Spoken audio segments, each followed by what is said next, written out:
Mengungkap sejarah Syekh Datuk Kahfi, Guru Ibu Sunan Gunung Jati, Nyi Mas Rara Santang. Penulis, Rahman Prayitno Sodikin. Editor, Ayy Abdullah. Syekh Datuk Kahfi dikenal dengan Syekh Nurjati, merupakan guru dari Nyi Mas Rara Santang, ibu dari Sunan Gunung Jati. Syekh Datuk Kahfi adalah ulama penyebar Islam di wilayah yang sekarang dikenal dengan nama Cirebon. Syekh Datuk Kahfi juga merupakan leluhur dari cikal bakal para pembesar di Kerajaan Sumedang. Syekh Datuk Kahfi pertama kali menyebarkan ajaran Islam di daerah Amparan Jati. Putra Syekh Datuk Kahfi merupakan wujud dari Pangeran Santri Sumedang, penerus penguasa di Kerajaan Sumedang Larang, Jawa Barat. Syekh Datuk Kahfi juga merupakan keturunan Amir Abdullah, dan tokoh perintis dakwah Islam di wilayah Cirebon. Syekh Datuk Kahfi menggunakan nama Syekh Nurjati pada saat berdakwah di Giri Amparan Jati yang lebih terkenal dengan nama Gunung Jati. Kronologis singkat Syekh Datuk Kahfi, lahir di Semenanjung Malaka.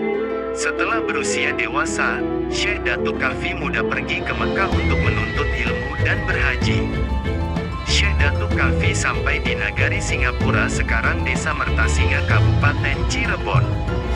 Cerita tentang Syekh Datuk Kahfi banyak dijumpai dalam naskah-naskah tradisi Cirebon, yang merupakan bukti sekunder.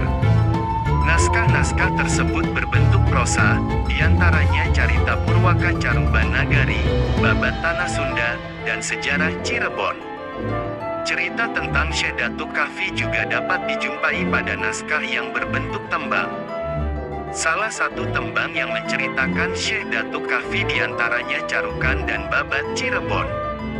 Naskah-naskah tersebut berbentuk prosa, diantaranya Carita Purwaka Caruban Nagari, Babat Tanah Sunda, dan Sejarah Cirebon. Cerita tentang Syekh Datuk Kahfi juga dapat dijumpai pada naskah yang berbentuk tembang. Salah satu tembang yang menceritakan Syekh Datuk Kahfi diantaranya Carukan dan Babat Cirebon. Babat Cirebon terbitan SZ Hadi Sucipto Wawacan Sunan Gunung Jati, naskah Mertasinga, naskah Kuningan, dan juga naskah Pulasaren. Dari sekian banyak naskah-naskah Babat Cirebon, terbitan Brandes saja yang tidak memuat tentang Syekh Nurjati.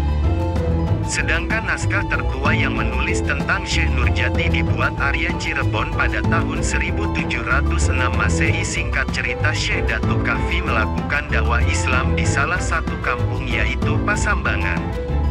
Dalam melakukan dakwahnya, Syekh Datuk Kahfi menggunakan cara yang bijak dengan mengikuti adat dan budaya yang ada.